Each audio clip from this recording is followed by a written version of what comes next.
Ainda dá tempo da gente ter também a fala do professor de Direito Constitucional da Universidade Federal Fluminense, professor Gustavo Sampaio, que sempre nos ajuda na programação da CNN Brasil, particularmente hoje, sobre esse voto do ministro Luiz Fux na trama golpista.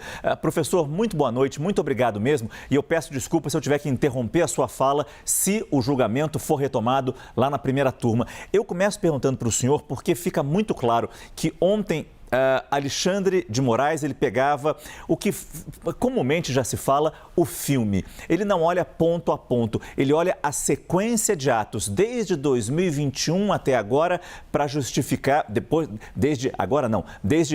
até depois das eleições de 2022, para justificar a existência de uma trama golpista. É claro, é visível que Luiz Fux faz diferente. Ele não faz o filme, ele faz ponto a ponto e vai desmontando ponto a ponto esse eixo probatório levantado pela Procuradoria-Geral da República, confirmado pelo relator Alexandre de Moraes. Pergunto, senhor, como o senhor avalia essa diferença de posicionamentos e, claro, o posicionamento de hoje do ministro Luiz Fux. De novo, boa noite, professor. Boa noite, Márcio. Boa noite a todos. A história vai julgar, Márcio, quais são as reais motivações do ministro Luiz Fux. Mas isso vai ser um julgamento a ser feito pela história do Brasil. A história vai dizer exatamente por que esse voto foi emitido dessa forma. Mas, do ponto de vista técnico, a metodologia de votação usada pelo ministro é que está certa. Porque o princípio de regência no Brasil, o princípio constitucional, é o da responsabilidade penal individual. Cada um de nós, na vida e na obra, Márcio, somos responsáveis pelo que fazemos, pelo que deixamos de fazer, no limite do que fazemos e do que deixamos de fazer.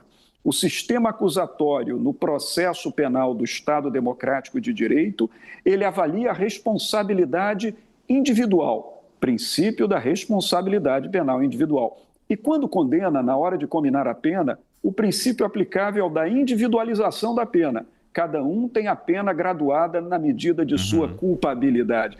Então, Fux, o que fez na sua metodologia, até agora em praticamente 12 horas de voto, ele esmiuçou, ator por ator, agente por agente, conduta por conduta, o que teria significação penal, estou usando o termo técnico, e o que não tem relevância penal. Quando ele localizou, por exemplo, no caso do tenente-coronel Mauro Cid, relevância penal, ele votou pela condenação. Em relação a todos os outros, até o momento, ele votou pela absolvição, inclusive o ex-presidente Jair Bolsonaro. Então, a metodologia técnica que ele adota é a metodologia da individualização, que é o que exige, de fato, o processo penal do Estado Democrático de Direito. Eu queria a sua análise sobre o posicionamento que veio logo no começo do voto, ainda de manhã, do voto do ministro Luiz Fux, sobre a incompetência do Supremo. Ou seja, o Supremo Tribunal Federal não é o lugar para que essas pessoas, para que esse inquérito seja tocado. Isso devia ir para uma instância inferior.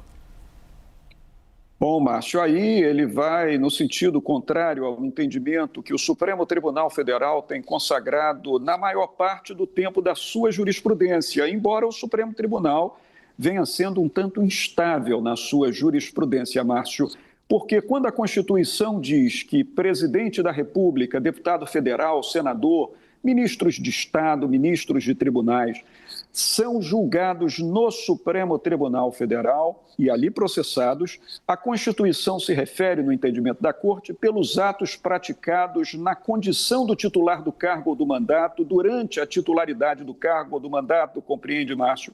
Então, o que motiva a chegada do presidente Bolsonaro ao Supremo Tribunal como réu? A acusação que lhe é feita pelo Procurador-Geral da República por supostamente ter cometido crime, supostamente praticado durante o mandato presidencial, independentemente dele não ser mais presidente. Essa é a primeira observação. Mas no ponto 2, há um dado importante. Fux diz também que a competência não era da primeira turma e sim do plenário. E nesse sentido, me parece ter razão, porque embora o regimento interno tenha sido alterado em dezembro de 2023, passando toda a competência para julgar as ações penais movidas contra os detentores de prerrogativa de foro do Supremo Tribunal para as turmas, Márcio, o regimento manteve a competência do plenário para julgar o presidente da República, o presidente da Câmara, o presidente do Senado, ministros do Supremo e o Procurador-Geral da República. Então, o que quer dizer, Fux? Que se Bolsonaro é acusado perante o Supremo e não em primeira instância por ter cometido crime como presidente, então ele precisaria ser julgado pelo plenário e não pela primeira turma. Quando o ministro Fux se coloca não ao lado dos advogados, mas concorda com as queixas que os advogados e todos os advogados de defesa fizeram dos réus dessa ação da trama golpista na primeira turma do Supremo sobre a falta de tempo para analisar toda a documentação, todos os autos do processo.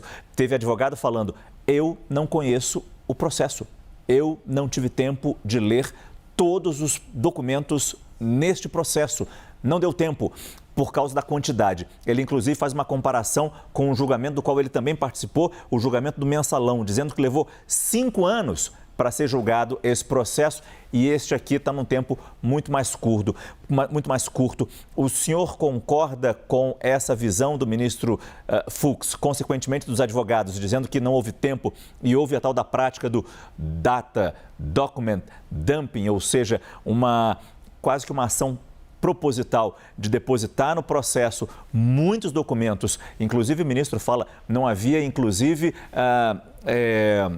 numeração, não havia índice dizendo que documento era qual, a ordem daqueles documentos, prejudicando também a navegação das defesas nesses autos do processo. O senhor concorda com isso também?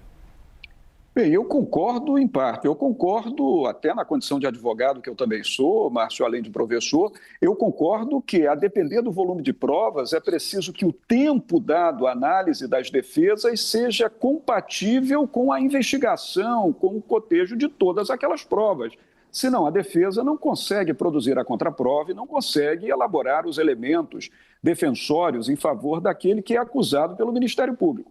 Nesse aspecto, concordo com o ministro. Por outro lado, ele pareceu manter uma conduta contraditória, sabe, Márcio? Porque, ao mesmo tempo em que ele fala de um excesso inominável de provas, alguma coisa que levaria dezenas de anos para ser lida por uma pessoa comum ou mesmo por um advogado, ele, na sua avaliação, ele ataca prova por prova para demonstrar que aqueles atos imputados pelo procurador não definiam atos executórios e sim atos preparatórios ou uma mera cogitação. E ele faz isso à exaustão, Márcio, analisando prova por prova, documento por documento.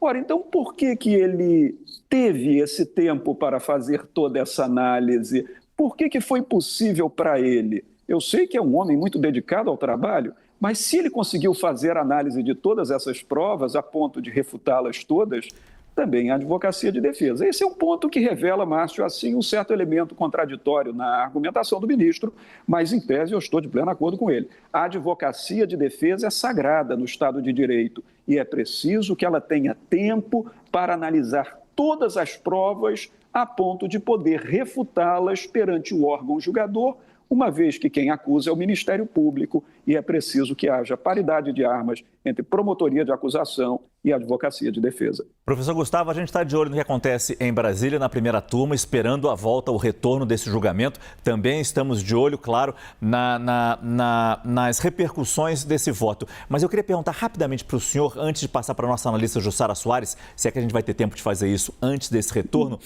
como o senhor avalia e na sua experiência de acompanhar outros julgamentos lá no Supremo Tribunal Federal. O ministro Luiz Fux disse ontem: não vou aceitar interrupções. Eu não vou parar a leitura do meu voto. Até que ponto essas 9 horas que nós já temos lá no Supremo Tribunal Federal, sem interrupções, sem questionamentos, sem debate, até que ponto isso prejudica o andamento, o entendimento ou mesmo a forma com que esse voto está sendo dado e a discussão que naturalmente nasce em julgamentos assim, professor? Pode prejudicar o calendário estabelecido pelo presidente da primeira turma, o ministro Cristiano Zanin. Mas, do ponto de vista da autoridade do tempo de voto, Márcio, os juízes têm que estar preparados para isso, porque o juiz não tem limitação temporal para o voto. E uma coisa, o ministro Fux alega que ele está fazendo, e ele acabou dizendo que os outros ministros não fizeram isso. Talvez não tenha sido muito delicado da parte dele, mas ele está dizendo que ele está fazendo o que o juiz deve fazer. Análise de indivíduo por indivíduo, de acusado por acusado, de conduta por conduta, debelando todas as acusações e individualizando todas as condutas. Então, ele, com isso, justifica o tempo que ele precisa para a votação. E se esse tempo prejudicar o calendário, bem, o calendário terá que ser remodelado pelo presidente da turma. Professor Gustavo Sampaio, que sempre nos ajuda a entender esses julgamentos importantes no Supremo Tribunal Federal. Muito obrigado, por enquanto, aqui pela sua participação no nosso CNN Prime Time.